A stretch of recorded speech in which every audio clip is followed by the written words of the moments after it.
Bismillahirrahmanirrahim. Assalamualaikum warahmatullahi wabarakatuh. Selamat pagi, ketemu lagi teman-teman.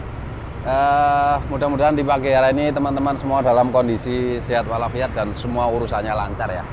Seperti biasa, di video kali ini akan saya tunjukkan proses pembangunan satu buah tugboat dan satu buah oil barge ya. Seperti yang teman-teman lihat, itu ada teman-teman lagi ngerjakan deck house, dan nanti kita akan lihat, kita akan review kira-kira ruangan-ruangannya sementara seperti apa.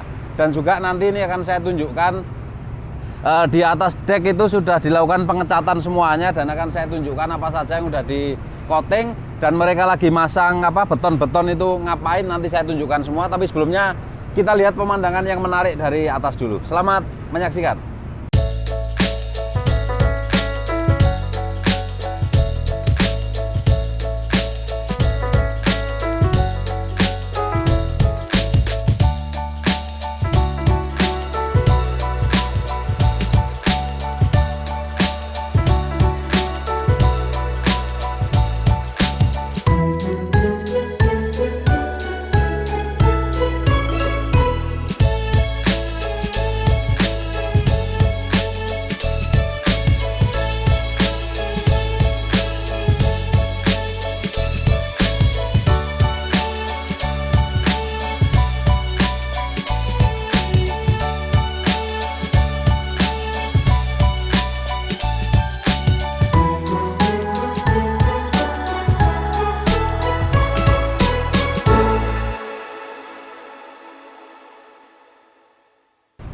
Halo Bang Neus.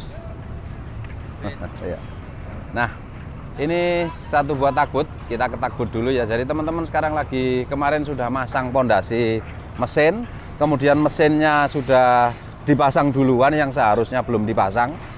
Ya ada sedikit masalah, tapi nanti kita akan selesaikan. Kita sudah komunikasikan dan akan kita selesaikan sama-sama gitu ya. Nah, ini mesinnya 500 horsepower. 500 horsepower 368 kW ya, pakai Weichai. Mesin Tiongkok, murah meriah. Ya. Dan ini tugboatnya seperti yang saya tunjukkan dari atas tadi, ada banyak teman-teman yang sedang bekerja di atas, dan mohon maaf ya, safety-nya kurang di kepala, tapi kalau kaki mereka udah lengkap semuanya. Safety-nya masih ada kurang sedikit lah ya.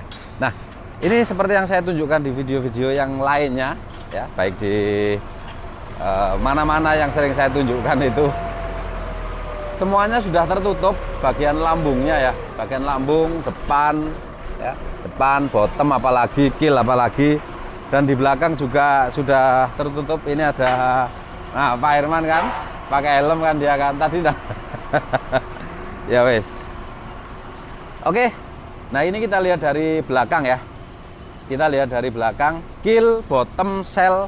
Sisa satu ini saja karena untuk memudahkan para welder yang melakukan pengelasan di dalam, maka masih belum ditutup. Dan itu kanan kiri ya, kanan kiri belum ditutup.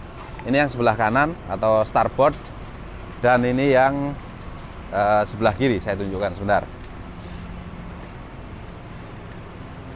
Nah ini yang sebelah kiri juga belum ditutup, itu masih ada welder untuk memudahkan mereka keluar masuk saja. Sebenarnya bisa dari atas, tapi sirkulasi udaranya biar nyaman. Dan ini bagian beton atau chain ya, chain. Di sini dia sudah terpasang di bagian depan. Ya, sudah terpasang di bagian depan. Nah, ini chainnya kita pakai round bar 2 inci. Semuanya sudah, dan kita akan naik. Oh ya, sambil saya tunjukkan, ini ada puk. Mesti puk. Mas Joni sama Mas Mus lagi masang ini beton. Sebutnya beton ya itu ya. Round bar, beton atau chain atau shaft biasanya. Oke. Nah, ini saya sudah berada di atas main deck-nya tugboat, dan itu gearbox, tinggal gearbox ya, nanti gearboxnya diangkat juga. Gearboxnya diangkat juga. Kemudian ini Pak Haji ini. Saya mau tunjukkan ruangan-ruangan yang sedang dipasang. Nah, itu. Ya. Ya wis, seperti biasa, ruangan kapten, ruang KKM, kemudian ini ada store toilet di sini. Lalu di sebelah sana ada store, nanti di sini ada tangga naik segala macam wis. Kayak gitu-gitu tok. Ya.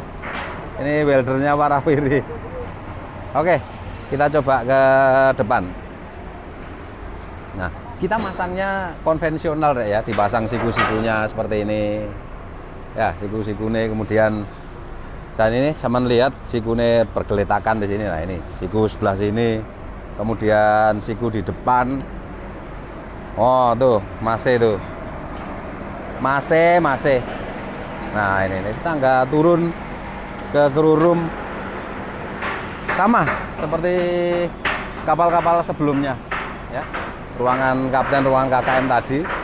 Dan nanti masih ada di belakang lagi ada dapur sama messroom. Nah, ini tongkangnya nanti kita akan naik ke situ. Saya akan tunjukkan progresnya apa saja yang udah di coating dan warna coatingnya apa saja, nanti saya coba tanyakan. Kebetulan ada foreman untuk coatingnya di depan itu, Pak Haji Hamzah. Oke, sementara itu untuk takbut dan sama ya, di kapal-kapal kami itu manhole-nya kita pasang 2, baik yang tangki kecil maupun tangki besar. Tapi kalau kecil sekali ya 1 saja. Saya tunjukkan di belakang. Jadi ada manhole untuk enak ya, mantep ya. Jadi ini manhole untuk orang masuk, kemudian ini manhole untuk blower. Nah, contohnya seperti ini ya. Jadi ketika ada pekerjaan di dalam, blowernya lewat situ. Ya, blowernya lewat sini. Kemudian pintu lubang-lubang ini tidak terganggu oleh selang blower ini. Ya, mereka bisa keluar masuk dengan sangat nyaman. Pak, kok terbuka gitu? Di dalam ada orangnya, tidak boleh ditutup. Nanti malah bahaya, orangnya tidak bisa keluar. Ya, seperti itu. Oke. Dan ini kapal-kapal yang sudah jadi ya. Itu baru dipasang kemarin, saya suruh sedang melakukan free gas gitu ya, bahaya meledak. Ini mau ngedok. Nanti saya tunjukkan prosesnya di atas dok itu ngapain aja. Nah, ini untuk tongkangnya ya, atau oil barsnya di bagian luar sudah selesai semua. Bahkan draft mark pun sudah dipasang, kemudian zinc anode sudah dipasang semua, dan sekarang lagi proses pekerjaan finishing atau coating di atas dek. Kita akan naik dan kita akan lihat kira-kira apa saja yang sudah dicat, dan itu beton-beton di situ itu ya. Sebentar, kita naik dulu. Nah, ini saya sudah berada di atas dek, dan ini seperti yang teman-teman lihat, ada beton yang disambungkan ke situ. Ini nanti akan ditutup menggunakan terpal dan kain, karena kita mau melakukan pengecatan di atas dek ini ya. Di atas geladak ini nanti akan dilakukan pengecatan. Sebelumnya kita lihat dulu yang sudah dicat opo erek-erek apa saja. Ini pipa isinya ya, pipa kargonya untuk filling sudah dicat primer ya, warna merah ini primer. Nanti ada second yang warnanya seperti ini, agak-agak putih ini ya secondnya. Kemudian paling atas nanti atau top coatnya nanti dia pakai abu-abu. Kemudian ini kran atau valve untuk buka tutup, itu valve yang ada di hisapan pipa kargo sudah dicat juga ya. Ada sebagian sudah dicat, ini belum. Ini warna kuning. Oh, warna kuning udah primer untuk minyak, memang dia udah dicat. Dan untuk di kargonya sendiri, manhole-nya juga udah dicat. Untuk di kargonya sendiri udah dicat semua kayaknya. Sudah, kemarin sudah saya tunjukkan. Ntar. Nah, ini manhole-nya coba kita lihat di bagian kargonya ya.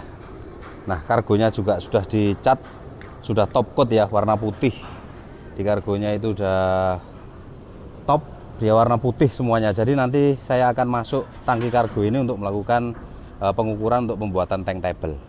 Nanti akan saya tunjukkan di video berikutnya. Oke, kita tutup.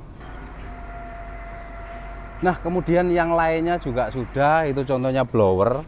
Blowernya kok jauh sekali, ini blower pump room ya. Ini dijauhkan begini karena memang dia aturan dari kapal dengan muatan flash point di bawah 60. Ini blower suctionnya dia harus dijauhkan minimal 6 meter dari accommodation area gitu. Nah, ini di bagian depan, kita ke depan dulu. Seperti yang teman-teman lihat,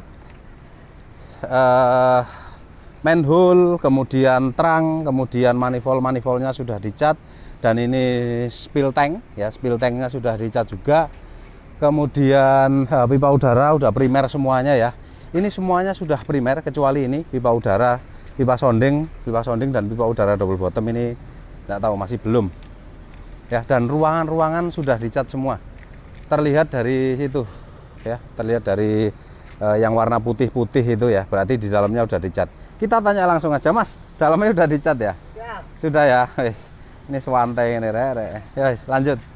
Nah, ini ada pemadam ya, meskipun kapalnya belum, ini kita siapkan pemadam untuk antisipasi ketika terjadi hal-hal yang tidak diinginkan. Dan kapal ini dilengkapi 2 buah jangkar, yang satu di depan dan yang satu di belakang. Kenapa satu depan satu belakang? Kapal ini didesain untuk muat atau beroperasi di daerah pedalaman, dan di pedalaman itu arusnya dia tidak bolak-balik ya, satu arah saja, sehingga ketika dia berlabuh di sungai, supaya buntutnya tetap pada posisinya, tidak melintang sungai, makanya depan belakang harus dikasih jangkar, atau misalnya depan diikat ke dermaga, kemudian belakangnya dikasih jangkar. Kalau misalnya ngikatnya di belakang, maka depannya jangkarnya diturunkan, seperti itu. Nah, ini sudah semuanya, dan kita lihat sebelah port side sama juga, jadi simetri ya, simetri. Nah ini kita bahas ini lagi ya, kenapa ini harus ditutup begini ya. Jadi kalau galangan-galangan lain yang memang dia jauh dari penduduk ya, maka ini tidak perlu dilakukan, karena polusi atau hamburan cat yang terbawa udara itu tadi, dia mungkin akan jatuh pada jarak tertentu ya, jarak tertentu dia akan jatuh. Nah, karena di sini ini di sebelah kiri kita ada Brimob ya, Korps Brimob ya, perumahan Brimob, dekat sekali, di sampingnya dinding itu ya, sampingnya dinding itu sudah perumahan Brimob, kemudian di sampingnya dinding sebelah sana sudah rumah warga. Nah, makanya kita harus tutup ini untuk meminimalkan polusi udara akibat hamburan cat ini. Karena seperti yang disampaikan oleh Pak Haji kemarin, kalau orang sering nyium bau cat, wah itu katanya tidak bisa berdiri katanya. Nah, ini orangnya. Kita tanya, Ji, kalau seringan nyium bau cat, apa Ji? Ya. Kalau keseringan nyium bau cat, kenapa? Mati bijinya. Mati. Iya, nah itu. Nggak ngaceng lagi. Ya wes, lanjut. Jadi teman-teman lagi persiapan itu ya. Dan itu yang saya tunjukkan tadi, takbutnya sudah sampai dekos bagian depan.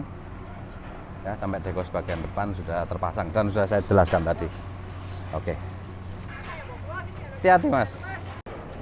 Untuk benda-benda di atas dek ini nanti akan saya tunjukkan ketika sudah dicat warna-warni, karena nanti catnya beda, pemadam merah, kemudian ini air biru, kemudian pipa hitam, kabel hitam, lalu ada yang putih, lalu ada yang abu-abu. Nanti akan saya jelaskan ketika sudah selesai semua. Sekarang kita ke belakang, ke akomodasi ya, sudah ditutup semua, artinya di dalam sudah dilakukan pengecatan. Nah, ini warna putih semuanya sudah dicat top coat, dan ini kita pakai internasional ya, makanya hasilnya mengkilat seperti ini.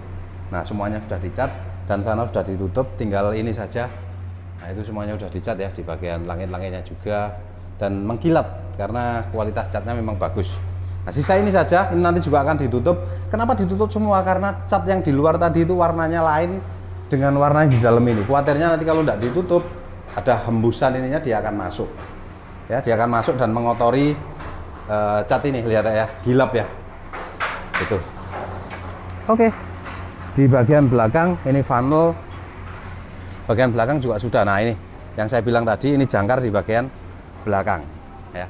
Beratnya sesuai dengan perhitungan berat jangkar, dan diameter rantainya juga sesuai dengan perhitungan diameter rantai, seperti itu. Oke ya, itu saja video kali ini. Mudah-mudahan menghibur ya, atau paling tidak menambah sedikit pengetahuan lah. Dan kita akan bahas sebentar, ada satu video yang cukup menarik teman-teman. Kalau mau belajar lebih video-video simpel, silahkan lihat TikTok saya, Taman Sip DC juga namanya. Dan di situ kita banyak belajar dari pelaut, ada dari teknisi lain, ada orang elektrik segala macam. Dan kita saling mengomentari video kita. Tapi mengomentari bukan untuk merendahkan, bukan untuk menyalahkan, kita saling melengkapi ya. Apa yang belum saya tahu mereka lengkapi, apa yang mereka belum tahu kita tambahkan juga. Terima kasih. Assalamualaikum warahmatullahi wabarakatuh.